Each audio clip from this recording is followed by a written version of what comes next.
Ako si John Ree, bago sa Canada. Buong buhay ko hinintay ko ang pagkakataong makasama ang parents ko. Pero hindi pala. Palaging away.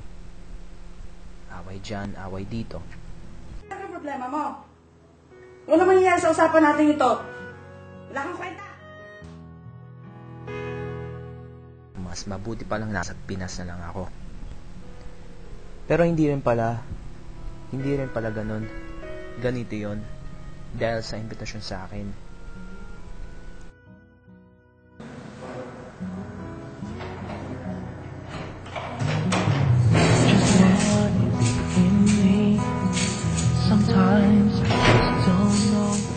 Hey bro, are you a Filipino?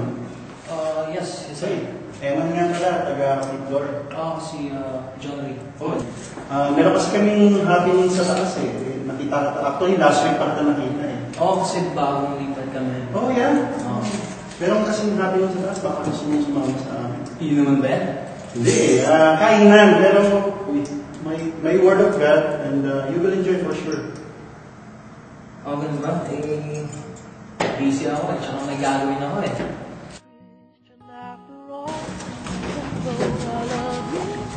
Nanay, mukhang masarap ang ulam niyo Luto laing ito Wow!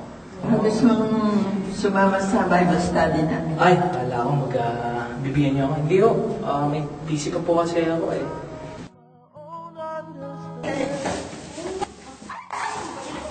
Kahit saan ako magpunta, na-invite pa rin ako. Yes, okay. Ha? Oo. Bible study? Oo.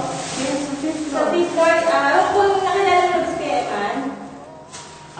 Oo. Yung taga-5-5 na yan? Oo. Bible study kasi hindi ako interesado siya. So, Ganun ba?